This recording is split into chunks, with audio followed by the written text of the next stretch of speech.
আমি মাননীয় স্বরাষ্ট্রমন্ত্রীর দৃষ্টি আকর্ষণ করে বলছি, বাংলাদেশের মানুষের কপাল এমন যে মরার উপর খাড়ার ঘা সব সময়ই থাকে। এদিকে আজকের সংসদ অধিবেশনে রুমিন ফারহানা স্বরাষ্ট্রমন্ত্রীকে সরাসরি গালাগালি করে এই নিয়ে দেশ উত্তাল হয়েছে। আজকে সংসদে তুলপার পরিস্থিতি।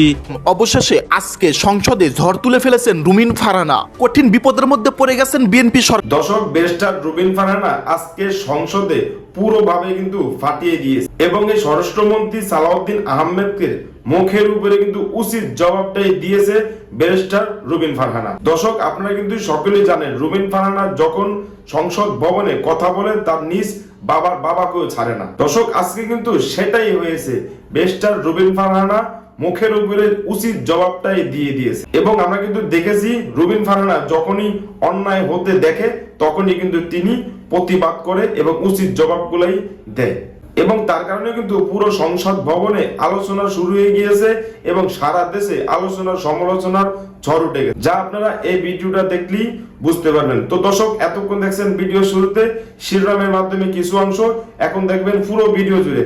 তার আগে সবার কাছে একটা অনুরোধ করব, যারা আমার চ্যানেল নতুন আসছেন অবশ্যই চ্যানেলটি সাবস্ক্রাইব করে দিবেন, পাশে থাকা বেল আইকনটি অল ক্লিয়ার করে বাজিয়ে দিবেন। তো দর্শক, চলেন একটা লাইক দিয়ে সম্পূর্ণ ভিডিওটা সবাই ধৈর্য সহকারে দেখতে থাকুন। মানুষের কপাল এমন যে মরার উপর খাড়ার ঘা সব সময়ই থাকে। ব্রাহ্মণবাড়িয়া 2 আসন থেকে নির্বাচিত মাননীয় সংসদ সদস্য রুমিন ফারহানা কে অসংখ্য ধন্যবাদ। মাননীয় স্পিকার, ব্রুট মেজরিটি সবসময় বিপজ্জনক। অতীতেও আমরা সংসদে যখন ব্রুট মেজরিটি দেখেছি সেটা পরিণতি খুব ভালো হয়নি।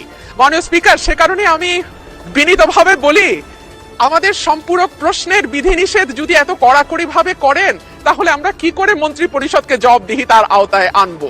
মাননীয় সদস্য, এটা এই অবস্থান থেকে করা হয়নি।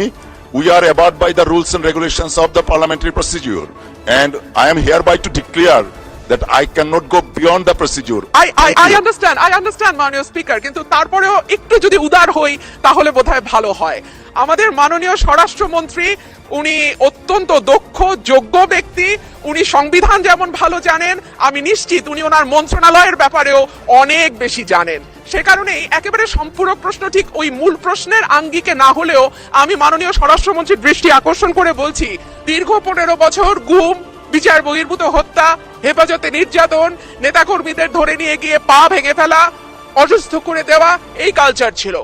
এরপরে অন্তর্বর্তীকালীন সরকারের সময় মাননীয় স্পিকার আমরা দেখলাম মব কালচার।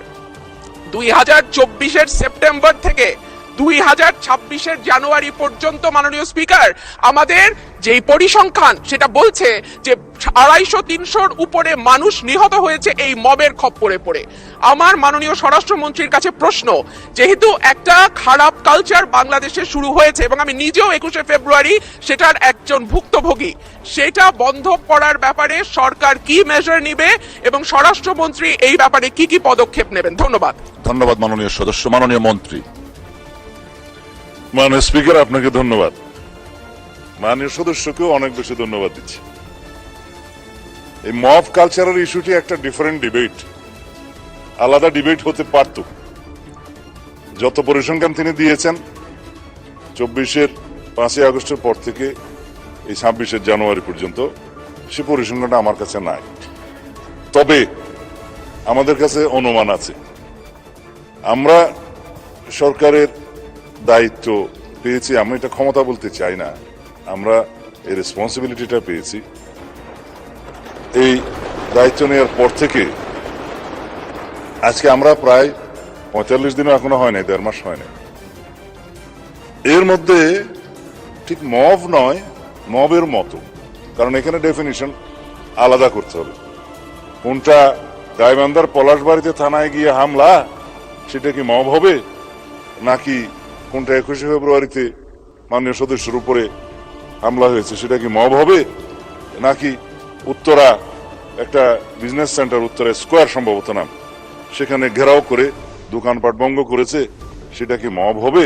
সবকিছুকে মব বলা ঠিক হবে না। কিছু আছে সংগঠিত পরিকল্পিত অপরাধ, তার বিরুদ্ধে মামলা হয় এবং সেটা তদন্ত হয়, গ্রেফতার হয় এবং বিচারের জন্য সুপর্দ করা হয়। কিন্তু স্পষ্ট উচ্চারণ আমরা করেছি দায়িত্ব নেওয়ার পরে, বাংলাদেশে কোন রকমের মব কালচার আর থাকবে না। রাস্তাতে যে কোনো দাবি নিয়ে সড়ক অবরোধ করে দাবি আদায়ের যে প্রবণতা ইন্টারিম গভর্নমেন্টের সময় দেখা গিয়েছে, ক্ষেত্র বিশেষে সেই গভর্নমেন্টের দুর্বলতার কারণে ইন্সপায়ার্ড হয়েছে, সেটাকে আমরা আর কখনো অ্যালাউ করব না।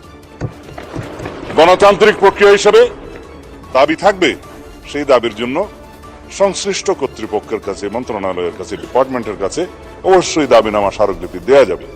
সেজন্য জনমত সৃষ্টির জন্য সেমিনার, সিম্পোজিয়াম আয়োজন করা যাবে এবং প্রয়োজনে সেটা একটা জনসমাবেশের মাধ্যমে প্রকাশ করা যাবে এবং অ্যাসোসিয়েশন রাইট টু স্পিকস, এগুলো আমরা এনশিওর করব, সেটা করা যাবে। It's Democratic culture.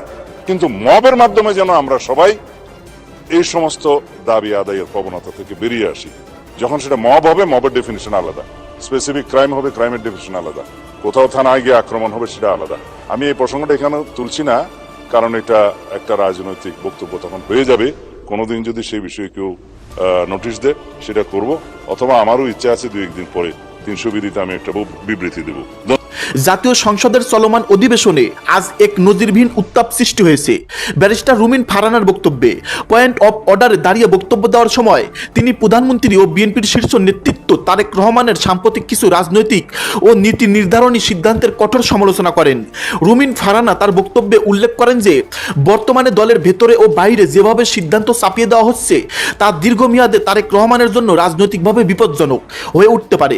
বিশেষ করে সাংবিধানিক সংস্কার এবং আইনি প্রক্রিয়ায় পরিবর্তনের যে রূপরেখা নেওয়া হয়েছে তা জনমনে বিভ্রান্তি সৃষ্টি করতে পারে এবং নেতার ব্যক্তিগত ভাবমূর্তিকে সংকটে ফেলতে পারে বলে তিনি হুঁশিয়ারি দেন। তার এই মন্তব্যের পরপরই সংসদ জুড়ে হইচই শুরু হয় এবং সরকারি দলের সংসদ সদস্যরা তীব্র প্রতিবাদ জানান। রাজনৈতিক বিশ্লেষকদের মতে রুমিন ফারহানার এই বিস্ফোরক মন্তব্য তারেক রহমানের নেতৃত্বের প্রতি সরাসরি চ্যালেঞ্জ হিসেবে দেখা দিচ্ছে, যা সামনের দিনগুলোতে দলের অভ্যন্তরীণ রাজনীতিতে বড় ধরনের মেনুকরণ ঘটতে পারে। ফ্যাসিস্ট সরকারের দুর্নীতির কারণে গ্রামাঞ্চলে সড়কের খুব বেশি উন্নয়ন হয়নি বললেন সংসদে মির্জা ফখরুল। স্থানীয় সরকার পল্লী উন্নয়ন ও সমবায় মন্ত্রী মির্জা ফখরুল ইসলাম আলমগীর বলেন, বিগত ফ্যাসিস্ট সরকারের সীমাহীন দুর্নীতি ও অন্তর্বর্তী সরকারের সময় স্বজনপ্রীতির কারণে গ্রামাঞ্চলে সড়কের খুব বেশি উন্নয়ন হয়নি। রাস্তাগুলো এখনো কাঁচা রয়েছে। এই রাস্তাগুলো পাকা করার জন্য বর্তমান সরকার উদ্যোগ নিয়েছেন। রাস্তাগুলো পর্যায়ক্রমে পাকা করা হবে। আজ রোববার জাতীয় সংসদের প্রশ্ন উত্তর পর্বে বাগেরহাট 4 আসনের সংসদ সদস্য আব্দুল আলিমের এক সম্পূরক প্রশ্নের জবাবে স্থানীয় সরকার মন্ত্রী এ কথা বলেন। ডেপুটি স্পিকার কায়সাল কামালের সভাপতিত্বে বৈঠকের শুরুতে প্রশ্ন উত্তর পর্ব অনুষ্ঠিত হয়। এনসিপির সংসদ সদস্য আক্তার হোসেনের এক সম্পূরক প্রশ্নের জবাবে স্থানীয় সরকার মন্ত্রী মির্জা ফখরুল ইসলাম আলমগীর বলেন, বিগত ফ্যাসিস্ট সরকারের আমলে উন্নয়নের নামে যে চরম দুর্নীতি করা হয়েছে তা বর্তমান সরকার ক্ষমতায় এসে 1 মাসের মধ্যে উপলব্ধি করতে পারছে। গত অন্তর্বর্তী সরকারে যারা দায়িত্বে ছিলেন তারা নিজ নিজ এলাকায় ফান্ড তহবিল নিয়ে গেছেন। বিশেষ করে উত্তরাঞ্চলের রাস্তাগুলো একেবারেই অবহেলিত থেকে গেছে। মির্জা ফখরুল ইসলাম আলমগীর বলেন, বিএনপি সরকার এ ধরনের দুর্নীতিকে প্রশ্রয় না দিয়ে গ্রাম অঞ্চলের রাস্তাঘাট সহ যোগাযোগ ব্যবস্থাকে সবচেয়ে বেশি গুরুত্ব দিয়ে কাজ করবে। বিএনপির সংসদ সদস্য জয়নুল আবেদিনের প্রশ্নের জবাবে স্থানীয় সরকার মন্ত্রী জানান, 2008 সাল থেকে ঢাকা মহানগর 121টি রাস্তার নতুন নামকরণ করা হয়েছে। এর মধ্যে উত্তর সিটি কর্পোরেশনের 83টি ও দক্ষিণ সিটি কর্পোরেশনের 38টি। বিশেষ বীর মুক্তিযোদ্ধা, ভাষা সৈনিক, বিশিষ্ট সাংবাদিক ও 24 জুলাই আন্দোলনের শহীদদের নামে সড়ক, ভবন ও স্থাপন নামকরণ করা হয়েছে বলে মন্ত্রী। দর্শক শ্রোতা, সবে তো মাত্র শুরু। ব্যারিস্টার রুমিন ফারহানা আসলে কি জিনিস সেটা কিন্তু তারেক রহমান বা বিএনপির নেতাকর্মীরা কিন্তু এখনো কিন্তু ঠিক মতো বুঝতে পারেনি। হয়তোবা বিএনপির সঙ্গে ছিল বলেই তাদের মতো করে চলেছে, কিন্তু বিপরীতে গেলে রুমিন ফারহানার আসলে রূপটা কি সেটা কিন্তু ধীরে ধীরে কিন্তু বিএনপি দেখতে পাবে, যেমনটা দেখতে পেয়েছিল হাসিনা তার শাসন আমলে দর্শক, যখন রুমিন ফারহানা এমপি হয়ে সংসদে গিয়েছিল। আর ঠিক দর্শক, আজকের যে বক্তব্যটা শুনেছিল ব্যারিস্টার রুমিন ফারহানার, এটা দেখে দর্শক আপনার কি মনে হয় না রুমিন ফারহানা দর্শক ভিন্ন রকম কিছু দেশের মানুষকে উপহার দিতে যাচ্ছে এই সংসদের মাধ্যমে? কারণ দর্শক, এই নেত্রী কিন্তু দর্শক কাউকে ছাড় দিয়ে কথা বলেন না। দর্শক, রুবিন ফারহানা পুরো সংসদ ভবনকে কাঁপিয়ে দিয়েছে এবং উচিত জবাবটাই কিন্তু রুবিন ফারহানা দিয়ে আসছে। এবং এই রুবিন ফারহানা যখনই কিন্তু অন্যায় দেখে এবং প্রতিবাদ করে, তার মতন নেতা যদি সারা দেশে থাকে, এবং এই রুবিন ফারহানা যখনই কিন্তু অন্যায় দেখে তখনই কিন্তু এই অন্যায় প্রতিবাদ করে, এবং তার মতন সব যদি নেতাকর্মীরা হয় তাহলে কিন্তু এই দেশটা চেঞ্জ হবে এবং সুষ্ঠুভাবে এই দেশের মানুষ থাকতে পারে। দর্শক, আজকে এই পর্যন্ত রইল। পরবর্তী ভিডিও নিয়ে আবারও আসবো আপনাদের সামনে। সবাই ভালো থাকবেন এবং সুস্থ থাকবেন। আল্লাহ হাফেজ।